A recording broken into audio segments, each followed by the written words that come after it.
Šiandieną svečiuosi pas unikalų žmogų. Žmogus, kuris išmano, ko gero, vienintelis gal Lietuvoje, toksai arba tikrai einantis į penketuką žmonių, kurie Lietuvos kultūrizmą, ne tik Lietuvos kultūrizmą, Europos kultūrizmą, pasaulio kultūrizmą išmano nuo A iki Z. Daugkartinis Lietuvos čempionas, Lietuvos taurės nugalėtojas. Lietuvis skirtas Atlanto vandenyno ir prestižinėse Arnold Classic varžybose Lietuvai iškovota antra vieta. Mūsų kaimynai vikingai, skandinavai labai gerai pažįsta, nes jis yra absoliutus Oslo Grand Prix laimėtojas. Šiandien bendrauju ir kalbinu Arvydą Mickų, personalinį trenerį, sporto klubo vadovą, Lietuvos kultūrizmo ir fitneso federacijos trenerių tarybos pirmininką. Dar kartelį, laba diena. Arvydai, teisėjavimas tapo didžiausia rykštė mūsų sporte. Prieš kokius 20 metų, aš kaip pirmą kartą stebėjau varžybas 90 metais, Lietuvos čempionatą, ant rytojus mes sportavome tokioje labai žymioje salėje Vilniuje Olimpijoje. Ten buvo, sakykime, Vilniečių kalvė. Nei vienas iš ten buvusių sportininkų nepasakė, kad jį užteisėjavo arba jisai nepatenkintas savo rezultatų. Kalbos ėjo apie tai, kokias formus turėjo priešininkai. Aš niekad nesu girdėjęs, kad, pavyzdžiui, amžinatilsį pas Arvydas Milvydas ten šauktų, nuvažiavom, ten net tas blogai, teisėjai nieko nepamatė, to nebuvo. Per paskutinius kažkur 10-15 metų viskas pasikeitė kardinaliai. Kai tik praeina varžybos, atsidarai Facebooką ir visi deda, kad nežino, kaip teisėjaut, mane užteisėjavo, aš ten buvau žymiai geresnis ir panašiai. Tavo įžvalgos. Gintar, užduodamas klausimą, dalinai atsakėjai tą klausimą.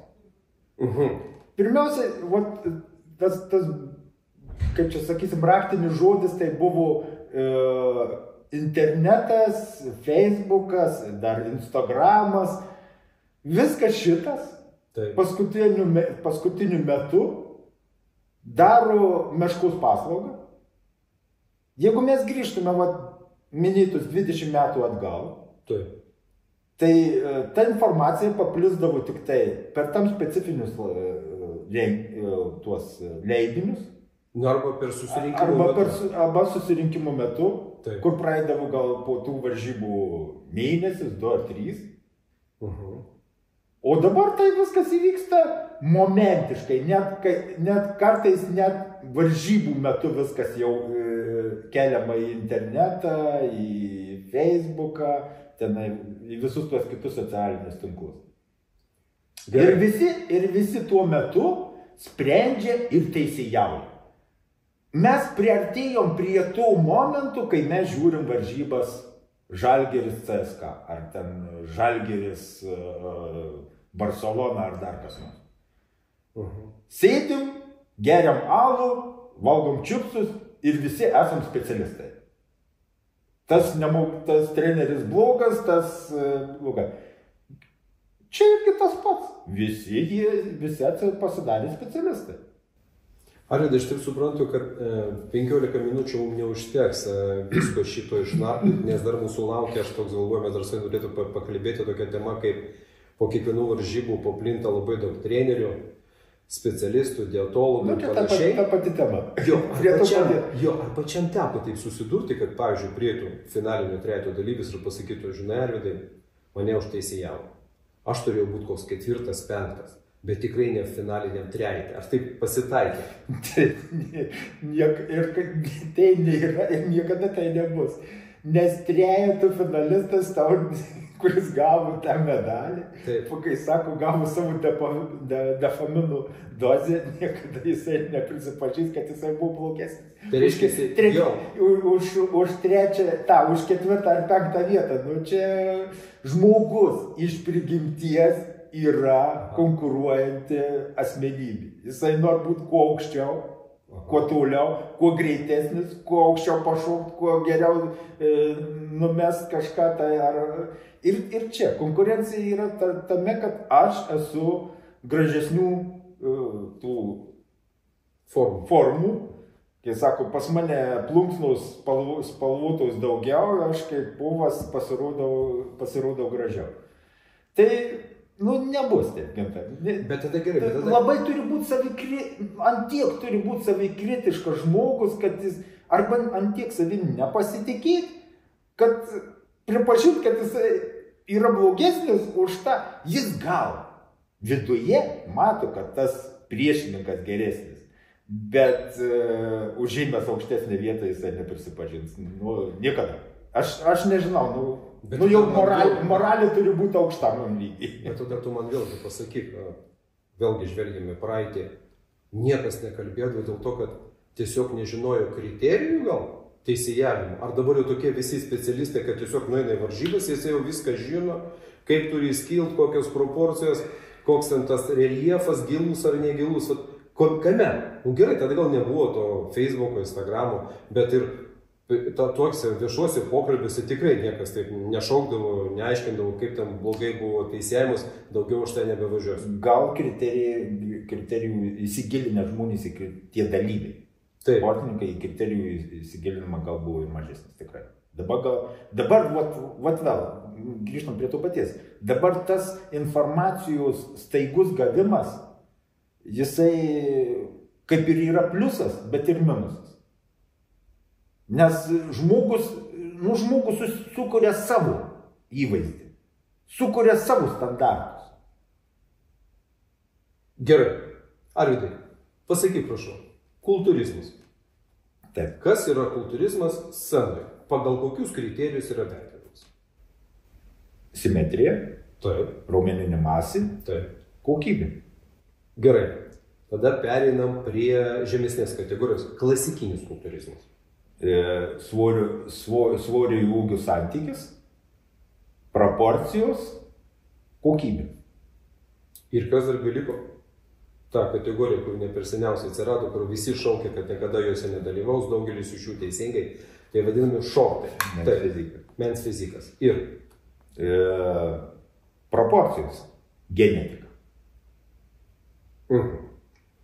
Supratau. Dabar dar vienas toksai užsuktas klausimas. Gal mes jį kalbėtume kitoj laidoj, bet biškai užkabinkime.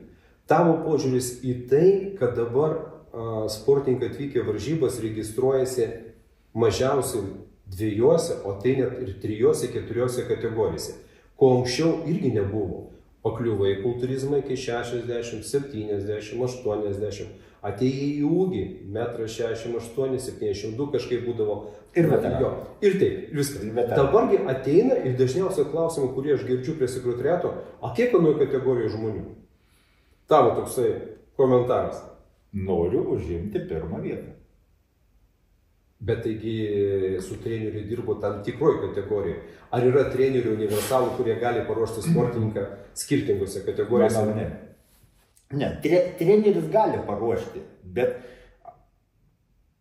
pas mus diskusijos, aš dabar pats Gintarai dalyvauju, vedu seminarus. Taip. Ir mano dabar tikslas yra daugiausia treneriam įdiegti tai, kad tai kategorijai paruoštų konkrečiai tos kategorijos sportininką. Kad jisai nebūdamas šortas tiksliau, neįtų į kategoriją kultūrizmą. Nes tai yra, kaip, imkim, vištiena ir jautė. Ta pati mėsa, bet struktūra ir viskas kitas yra, skirtingai. Tik turbūt man nieks neįrodinys, kad vištiena yra kokybiškesnė už jautį. Tai tu nori pasakyti, kultūrizmas yra kokybiškesnis už šortus? Ne, aš kaip pasakysiu, jeigu mes imtume iš genetikos, taip. Aš ką minėjau, kai klausė kriterijus, iš genetikos pusės šortas, jeigu jisai yra pasauliniu lygiu, aš pasaulinį lygį tai skaitau Olimpiją. Taip. Nes, atėjau į tą sportą siekdamas Olimpijos. Tai to lygio Olimpijos šortai pagal genetiką, aš neku apie genetiką, jie visada bus tobulesni negu sunkiasvoris Mr. Olympija. Nes tenai laimi genetika. Ne raumeninė masė, ne kokybė. Bet dabar, kaip čia dabar taip gudriai užsukus klausimą, vėlgi, grįžtant į praeitį, kultūrizmo treneris tai buvo treneris, pas kurį ateidavo žmonės jau motyvuoti. Nu, ateina į salę ir kiekvieną kartą visi žinojo, anksčiau ir vėliau jisai sudalyvaus varžybos. Dabar žmogus atėjęs į salę, pamatęs personalinį trenerį, tai nebūtinai jisai eis į varžybas, teisingai. Jis tiesiog nori, jisai, kad dabar yra tas pasakymas, dirbu su klientu, teisingai. Tai dabar kaip tik, jie personaliniai treneriai dirba tik su klientais ir jiem yra daug naudingiau. Taip. Dirbti su klientu, nesukt galvos dėl jo išdėstymo, treniruočių, mitybos ir sprendimų, kuriuo laiku pradėti tam tikrą perėjimą iš vienos, sakykime, masės periodų į dalinę masę, į reljefą, į pazavimą, viską. Tai ir, tau kaip treneriui atkrinta daugiau kaip pusė problemų. Tai tu dar pasakei, ateini. Greitų laikų mes neturėsim sportinių. Tai mes dėl to jų ir neturim. Mes turim dabar trenerių, personalinių. Aš taip manau, kai pradėjom mes sportuoti, mes ruošėmės varžybom, dalyvavom varžybom, tai aš manau, būtų gal kokius 5 sykius daugiau trenerių pas mus dabar yra. Jau nešnekant apie tai, kad pas mus ir tų salių dabar yra. Taip. Bet varžybose mes matom tendenciją atvirkščią. Įdomus dalykai, ne? Aš taip pat ir esu personalinis treneris. Aš neku ir iš šitos pusės. Man tai yra paprasčiau. Mažiau galvos skausmų. Mažiau galvos skausmų.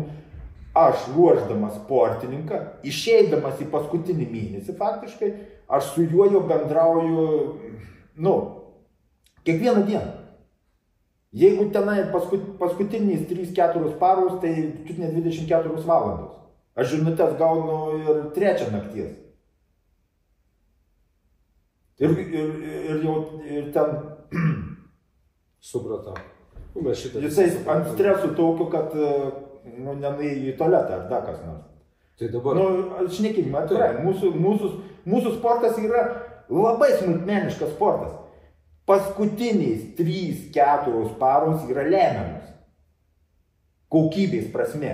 Ne treniruočių, bet aš neku kokybės prasme ant sceną.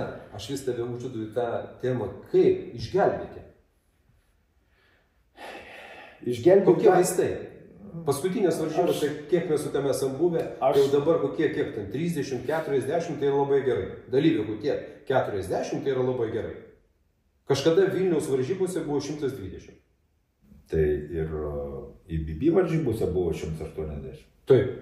Dabar aš taip galvoju, 40, tai jau labai gerai. 60, paskutinis IBB buvo apie 60, kažkas buvo 50 kopėkų. Situacija ta, kad niekas nenori užsiiminėti kultūrizmu. Mes norim ateiti pasišnekėti su personaliniu treneriu, prastumt laiką ir truputėlį pasportuoti. Nenori žmonės ar 5 metus. Dėl ko? 5 metai tik tokiam klasikiniam, sakykime. Genetikos, visko.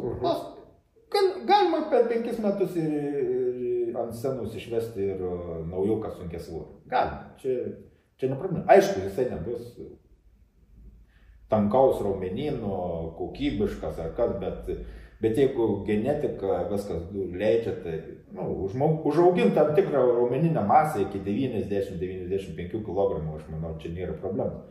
Bet problema ta, ar jisai norės užsidaryti vienuolyną 5 metų. Jo. Netiesioginė prasme, bet emocinė prasme, krūvių prasme, ta visa tokia, nu, kaip atsiribojimo nuo visuomenės prasme, nes tu turi tai viską paaukoti. Šitas sportas, aš vėl nešneku apie sveikatingumą. Taip. Šitas sportas yra 24 valandos. Gerai. Atsikėliau, pavalgiau, tualetas, paspartavau, pamiegojau, pavalgiau, pamiegojau, pavalgiau, atsikėliau, jau kitas rytas vėl. Ir tai tęsis, ir ta monotonija tęsis. Ir tu valgai bliūdą, konkrečiai kiekvienas iki tokį prausbliūdį maistą. Ar tai visi gali atlaikyti? Tai yra tai yra psichologinė didelė emocinė apkrova. Aš asmeniškai niekada nebuvau, kai sako, tas ryjikas. Ir man tuos bliūdus kas 2,5 valandos valgyti būdavo kančia. Aš kai pradėdavo periodą į tą tokį perėjimą, į tą reljefą, man būdavo atgal, dėl to aš visą laiką su malonumu ruoždavausi. Man masis periodas būdavo kančia. Arvydai, gerai, mes tikrai... Tai va apie ką yra kalba. Žmonės nenori šiuo metu, prie tokio greito gyvenimo žmonės nenori šiuo metu atsiriboti. Jie kuo mažiau...